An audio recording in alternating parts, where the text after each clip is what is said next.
Good evening, everyone. Assalamu alaikum. Alhamdulillah, I am doing quite well considering everything that's been happening in my life. And today I want to talk a bit about marriage and mental health. About marriage in general, from my perspective, from the point where I'm standing in life currently.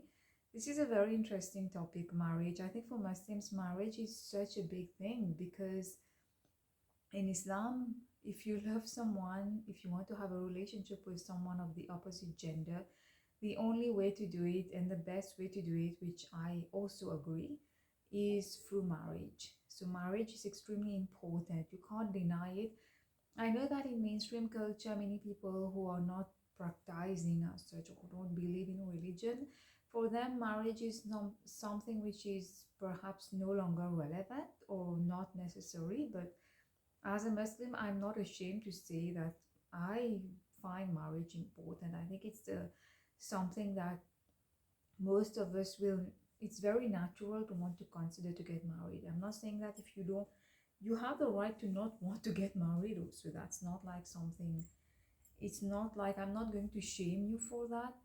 I understand that many people are very happy on their own and they can't even imagine being with someone.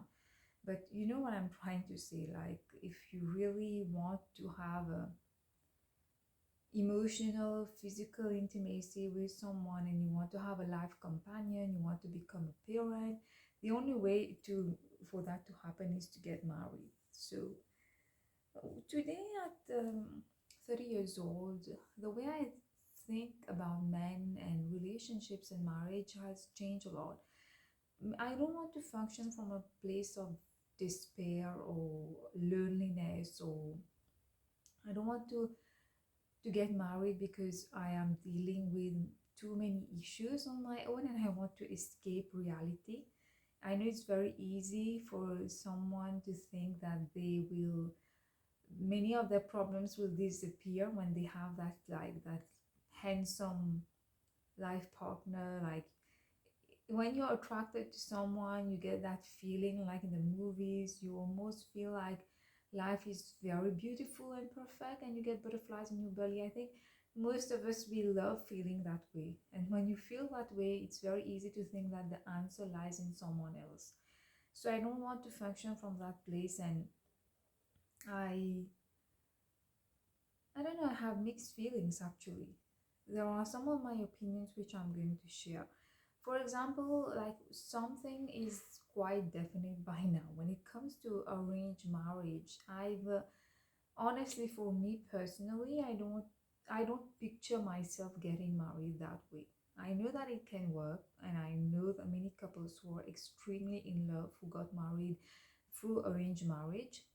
It's not like I don't believe in it, but for me personally, intuitively, I know that if I have to meet someone and get married, I will meet them organically. It will not happen through a third party. I still don't feel keen to try through that avenue.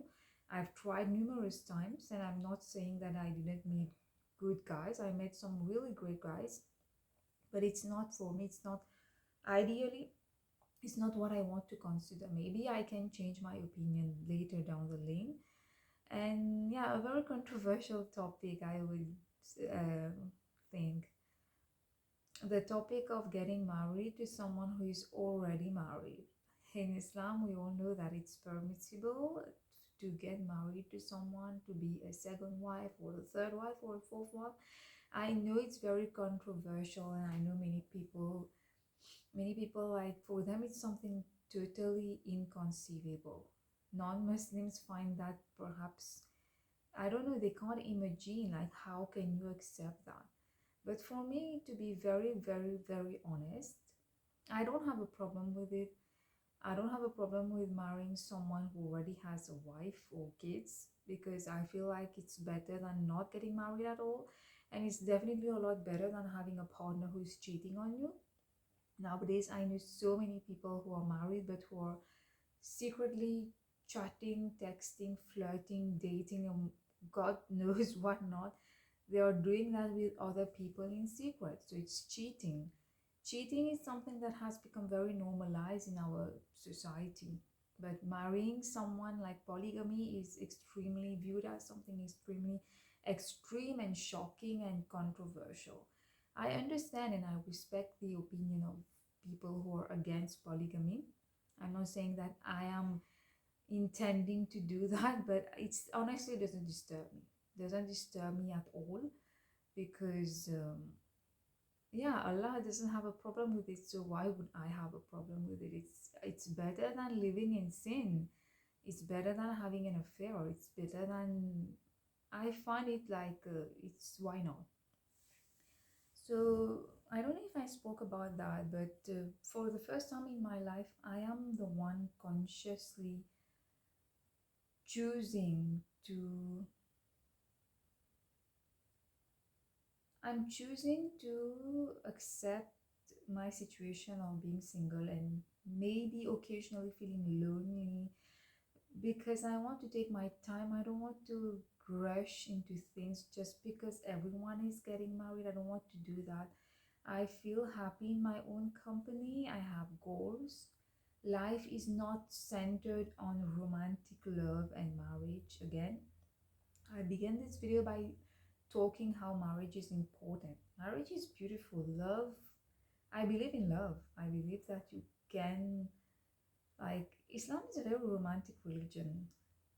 Why? Because it ensures that you don't get heartbroken, you don't, nowadays everything has become so casual. Intimacy is something that has become banal and casual. People are like no strings attached. People don't want to get married. But marriage is beautiful. Commitment is beautiful. A guy who wants to make you his wife and bring you to his home and make you become the mother of his children, that's attractive, that's romantic, that's hard. Not someone who just wants to, let's talk it, let's say it, like, let's call a spade a spade. Someone who just wants to have a fling with you, that's not romantic. That's not a turn on. That's not good. If you respect yourself, I don't think you will want that. So having said that, I don't believe that romantic love, marriage, having a partner is one aspect of life and one way of seeking fulfillment, happiness, etc. There are so many other things which are equally important, and I do believe that intuitively, again, I believe, I know for sure that if I have to meet someone, I will meet them at the right time. The timing of God is perfect. So there is no need, there is no point in stressing or rushing or just, I don't want to function from a place like that.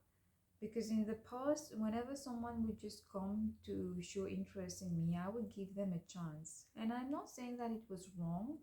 I don't regret it at all. But today, I think for the first time in a long time, I am at a point where even if someone comes to chat me up, flirt with me, love bomb me and whatnot, if I don't feel ready to be in a relationship, I won't. I'm going to tell that person like I'm not ready. I need this time for myself. Maybe it sounds cheesy, but genuinely, guys, for the first time, I'm saying it again. I want to give my love to myself first. I don't want, I don't feel like I want to accommodate a man right now, not before a year. And I choose to trust God. If marriage has to happen, it will happen. And there is a possibility that it doesn't happen either. And I want to be okay with that. I want to really be my own source of joy and happiness and fulfillment. There are so many things in life. There are friends, you have your family, you have hobbies and goals, your career, your life is beautiful, and it's not having a partner who will fill in all the blank spaces in your life or who will magically heal all your issues. You are always going to have to work on yourself. Your problems, you will have to tackle them. It's not your partner who will do that. Movies tend to show you the opposite, that when you fall in love, everything is perfect and life is, all your problems magically disappear. But this is not true. So I wish you all the best. If you're looking for a life partner, keep on believing, keep on manifesting, use the law of attraction. The law of attraction works. I've tried, but I don't want to manifest a man right now. Love yourself above everything. That's what I'm going to tell you over and over again. I know it sounds cliche, but no matter what you're going through in your life, the answer is never outside. The answer is inside. You have all the ingredients in you already to create the best life that you've ever imagined for yourself.